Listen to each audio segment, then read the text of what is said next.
ಮಾಡಿಕೊಂಡ ಸರ್ಪ ಬಂಡು ಎದುರಾಗಿಕೊಂಡು ಸುತ್ತೊಳೆದು ಚುಟ್ಟು ಹಾಕಿದ ಕುಂಡಿಗಳನ್ನು ಒತ್ತು ನೋಡಿದ ಯಮನ ಪಾದಕ್ಕೆ ಪಾರ್ಸಲ್ ಮಾಡಿದ್ದಾನೆ ರಣದೇವ.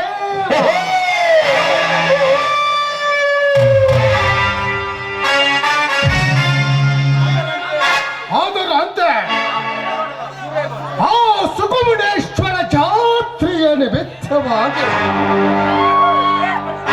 ಏರ್ಪಡಿಸಿದ ಜೋಡೆತ್ತಿನ ಚಕ್ಕಡೆ ರೇಸಿದಲ್ಲಿ ನನಗೆದುರಾಗಿ ನನ್ನೆತ್ತುಗಳನ್ನು ಸೋಲಿಸಿ ನನಗೆ ಅವಮಾನ ಮಾಡುತ್ತಿರುವರಲ್ಲ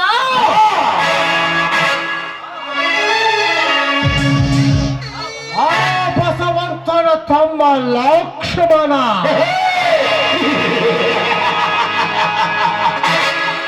ಲಕ್ಷ್ಮಣ, ಈ ವರ್ಷ ನಡೆಯುವ ಚಕ್ಕಡೆ ರೇಸಿನಲ್ಲಿ ನಿನ್ನೆತ್ತುಗಳನ್ನು ಸೋಲಿಸಿ ನಾ ವಿಜಯದ ಬಾವುಟ ಹಾರಿಸಿ ಅದೇ ಆನಂದದ ಹಾಗರದಲ್ಲಿ ನಿನ್ನತ್ತಿಗೆ ಸುವರ್ಣರನ್ನು ನನ್ನ ತೋಟದ ಮನೆಗೆ ಹೊರ ತರಿಸಿ ಅವಳ ದೇಹ ಸುಖ ಸವೆದು ಅವಳ ಒಂದೊಂದು ಅಂಗಾಂಗಗಳ ಅರಸನಾಗದಿದ್ದರೆ ನನ್ನ ಹೆಸರು ರಾಜಾದಿರಾಜ ರಣದೇವನೇ ಅಲ್ಲ.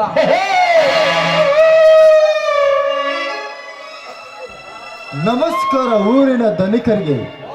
ಓಹೋ, ಬರಬೇಕು ಬರಬೇಕು. ಜೋಡೆತ್ತಿನ ಚಕ್ಕಡೆ ರೇಸಿನ ಸರದಾರ ನೆನೆಸಿಕೊಂಡಿರುವ ಲಕ್ಷ್ಮಣನ ಅಣ್ಣ ಬಸವಂತ. ಅಷ್ಟು ದೊಡ್ಡ ಮಾತು ಏಕೆ ಧನಿಕರೇ? ನೀವು ಹೊಗಳಿದಷ್ಟು ನಾವು ದೊಡ್ಡ ವ್ಯಕ್ತಿಗಳಲ್ಲ. ನಾವು ಎಷ್ಟೇ ಆದರೂ ಬೆಂದು ಬೆಂಡಾದ ಬಡವರು. ಇರಲಿ. ಈ ರಣದೇವನ ಮನೆಗೆ ಬಂದ ಕಾರಣವೇನು? ಸ್ವಲ್ಪ ಹಣದ ಅವಶ್ಯಕತೆ ಇತ್ತು, ಅದಕ್ಕಾಗಿ ಸ್ವಲ್ಪ ಹಣ ಕೇಳಲು ಬಂದಿರುವೆ. ಈ ಸಮಯದಲ್ಲಿ ನಿನಗೇಕೆ ಹಣದ ಅವಶ್ಯಕತೆ ಇದೆ ಬಸವಂತ? ಹುಲಿ ಹಾಲು ಸಹ ನೀ ಬೇಕೆಂದು ಕೇಳಿದರೆ ಅರೆ ಕ್ಷಣದಲ್ಲಿ ತಂದು ಕೊಡುವ ಗಂಡು ಗೋಲಿ ನಿನ್ನ ತಮ್ಮ ಲಕ್ಷ್ಮಣ ಇರುವಾಗ ನಿನಗೇಕೆ ಹಣದ ಚಿಂತೆ? ಆಗಲ್ಲ ಧನಿಕರೇ, ಈ ವರ್ಷ ಮಣಿರಾಯ ವಿಪರೀತ ಸುರಿದು ಕೈಗೆ ಬಂದ ತೊತ್ತು ಬಾಯಿಗೆ ಬರದಂತ ಆಯ್ತು. ಬೀಜ ಗೊಬ್ಬರದ ಖರ್ಚು ಅಡತಿ ಅಂಗಡಿಯಲ್ಲಿ ಗುಡ್ಡದ ಎತ್ತರಕ್ಕೆ ಬೆಳೆದು ನಿಂತು ನನ್ನ ಎದೆಯೇ ಸಡಿಲಗೊಳಿಸಿದೆ. ತಾವು ಶ್ರೀಮಂತರ 20,000 ಸಾಲ ಕೊಟ್ಟು ಪುಣ್ಯ ಕಟ್ಕೊಳ್ಳಿ. ಬಸವಂತ, ನೀನು ಕಟಾವು ಮಾಡಿಸಿದ ಗೋವಿನ ಜೋಳವನ್ನು ಸುಲಿಸು ಮಾರಿದರು ನೀ ಹಡತಿ ಅಂಗಡಿಯಲ್ಲಿ ಮಾಡ ಸಾಲ ತಿರುತ್ತದೆ. ಅದನ್ನು ಬಿಟ್ಟು ಸಾಲ ಕೊಡು ಎಂದು ಕೇಳಲು ಬಂದಿರುವೆಯಾ ಹುಚ್ಚ? ಹಡತಿ ಅಂಗಡಿ ಸಾಲವಲ್ಲ ಅಷ್ಟು ಧನಿಕರೇ. ಎಕರೆಗೆ 5,000ದಂತೆ 6 ಎಕರೆಗೆ 30,000 ಕೊಡಬೇಕು. ಕೊಡದಿದ್ದರೆ ನಮ್ಮ 2 ಎತ್ತುಗಳನ್ನು ಕಟ್ಟು ಮುಟ್ಟಿಸಿಕೊಳ್ಳಬೇಕೆಂದು ಹೊಲದ ಮಾಲೀಕರು ಹೇಳಿದ್ದಾರೆ. ಬಡವರಿಗೆ ಏಕೆ ಬೇಕು ಜಾತ್ರೆ? ಅದರಂತೆ ನಿಮ್ಮಂತ ಬಡ ಬಾಯಿಗಳಿಗೆ ಏಕೆ ಬೇಕು ಬೇರೆಯವರ ಹೊಲ ಮಾಡಿ ಮೈ ಮೇಲೆ ಕೆಡಿಕೊಳ್ಳುವುದು? ನಮ್ಮಂತ ಶ್ರೀಮಂತರ ಹೊಲದಲ್ಲಿ ಕೂಲಿ ನಾಲಿ ಮಾಡಿ ಬದುಕುವುದನ್ನು ಕಲಿದುಕೋ ಮೂರ್ಖ. ನಿಮ್ಮಂತ ಶ್ರೀಮಂತರ ಹೊಲದಲ್ಲಿ ಕೂಲಿ ನಾಲಿ ಮಾಡಿ ಬದುಕಿದರೆ ನಮ್ಮಂತ ಬಡವರು ಬಡತನ ನಿವಾರಣೆಯಾಗಿ ಈ ಸಮಾಜದಲ್ಲಿ ಮುಂದೆ ಬರುವುದು ಯಾವಾಗ ಧನಿಕರೇ? ಬಸವಂತ, ಈ ರಣದೇವನಿಗೆ ಕೆಡದುತ್ತರ ಮಾತುವೆ ಬಡ ಭಿಕಾರಿ. ಶ್ರೀಮಂತರೇ, ನೀವು ನನ್ನ ಒಡೆದರೂ ಸರಿ, ಭಿಕಾರಿ ಎಂದರೂ ಸರಿ, ಆದರೆ ಹಣವಿಲ್ಲವ ಎಂದು ಹೇಳಬೇಡಿ. ನಿಮಗೆ ಕೈ ಮುಗಿದು ಸ್ಥಿರವಾಗಿ ಬೇಡಿಕೊಳ್ಳುತ್ತೇನೆ. ಆಯ್ತು ಬಸವಂತ, ನೀ ಕೇಳಿದಷ್ಟು ಹಣ ಕೊಡುತ್ತೇನೆ. ಆದರೆ ನನ್ನದೊಂದು ಮಾತು ನಡೆಸಿಕೊಡ್ತೀಯಾ? ಆಯ್ತು, ಅದೇನಂತ ಹೇಳಿದ್ದೆ ಧನಿಕರೇ? ಈ ಬಡವನಿದಾಗುದರೆ ಖಂಡಿತ ನಡೆಸಿಕೊಳ್ಳುತ್ತೇನೆ. ಈ ವರ್ಷ ನಡೆಯುವ ಚಕ್ಕಡ ರೇಸಿನಲ್ಲಿ ನಿಮ್ಮೆತ್ತುಗಳೊಂದಿಗೆ ನಿನ್ನ ತಮ್ಮ ಲಕ್ಷ್ಮಣ ಭಾಗವಹಿಸಕೂಡದು. ಅವನು ಭಾಗವಹಿಸಿದರೆ ನನಗೆ ಸೋಲು ಗ್ಯಾರಂಟಿ. ನೀ ಕೆಲಸ ಮಾಡಿದರೆ ಏನಷ್ಟು ಹಣ ಕೊಡುತ್ತೇನೆ. ಆಯ್ತು ಧನಿಕರೇ, ಈ ವರ್ಷ ರೇಸಿಗೆ ನನ್ನ ತಮ್ಮನನ್ನು ಕಳಿಸುವುದಿಲ್ಲ. ಆದರೆ ಈ ವರ್ಷ ರೇಸಿಗೆ ಬರುವ ನನ್ನ ತಮ್ಮನನ್ನು ಕಾಲಿಗೆ ಬಿದ್ದು, ಲಕ್ಷ್ಮಣ ಕಾಲಿಗೆ ಬಿದ್ದು ಬೇಡ್ಕೋ ಅಂದ್ರೆ ಬರುವುದು ಬಿಡುತ್ತಾನೆ ನನ್ನ ತಮ್ಮ ಲಕ್ಷ್ಮಣ. ಕೆಟ್ಟ ರಕ್ತಕ್ಕೆ ಹುಟ್ಟಿದ ಸಕ್ಕಿನ ಸೂಳಿಯ ಸುತ್ತೇಳು ಹಳ್ಳಿಯ ಅರಸ ನೆನೆಸಿಕೊಂಡಿರುವ ನನ್ನ ದೇವರಿಗೆ ಎಂದು ಮಗಳು ಯಾವ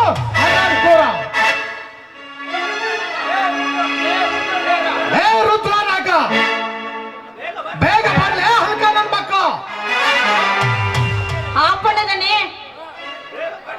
ಬೇಗ ಕಟ್ಟಲೆ ಈ ನನ್ನ ಮಗನನ್ನು ಆ ಕಂಬಕ್ಕೆ ಕೀಳುತ್ತೇನೆ ಇವನೆರಡ ಕಣ್ಣುಗಳನ್ನು.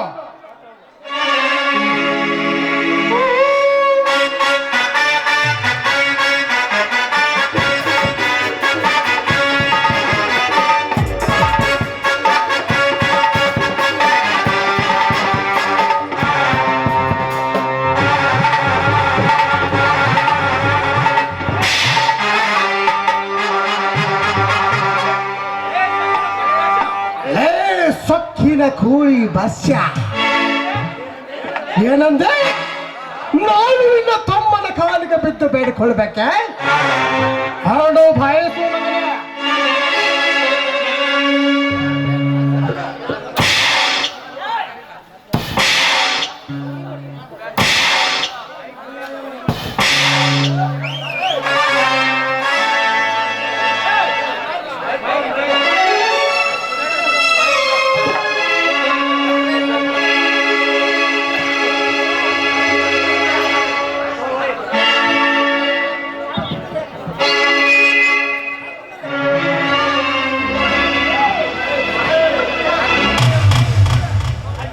ಅನ್ಯಾಯವಾಗಿ ನನ್ನನ್ನು ಕಟ್ಟಿ ಹೊಡೆದು ಪುಂಡತರ ತೋರಿಸುವುದು ಪುಂಡರ ಕೆಲಸ ಅಲ್ಲವೇ ನನ್ನ ದೇವ, ಅದು ಸಣ್ಣ ಕೆಲಸ.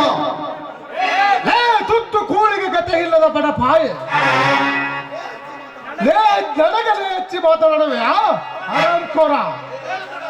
ರುದ್ರನಾಗ ಬೇಗ ತೆಗೆದುಕೊಂಡು ಬರಲೇ ಕಾದ ಕಬ್ಬಿದನ ಸಲಾಕೆಯನ್ನು ಕೀಳುತ್ತೇನೆ ಈ ಸೂಳೆ ಮಗನ ಕಣ್ಣುಗಳನ್ನು.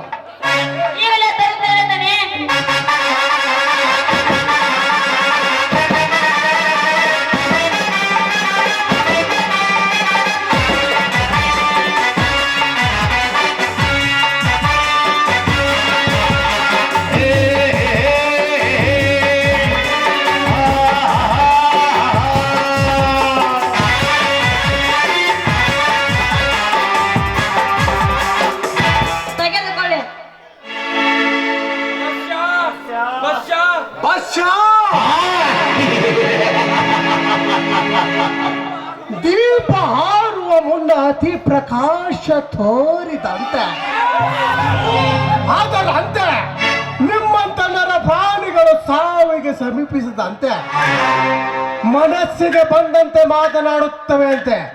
ಅದಕ್ಕೆ ಈಗ ನಿನಗೆ ಸಾವು ಸಮೀಪಿಸಿದೆ ಮಗನೇ.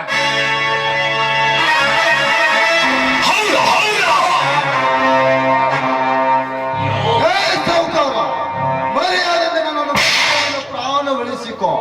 ಈ ವಿಷಯ ನನ್ನ ತಮ್ಮ ಲಕ್ಷ್ಮಣಗೆ ಗೊತ್ತಾದರೆ ನಿನ್ನ ದೇಹದ ಒಂದೊಂದು ವಿಂಗಡಿಸಲು ಬಂದೇ ಬರ್ತಾನೆ. ನನ್ನ ತಮ್ಮ ಸೋಲಿಲ್ಲ ಸಿಂಧು ಲಕ್ಷ್ಮಣನಾಗ ಸೋಲಿಲ್ಲದ ಸಿಂಧೂರ ಲಕ್ಷ್ಮಣ.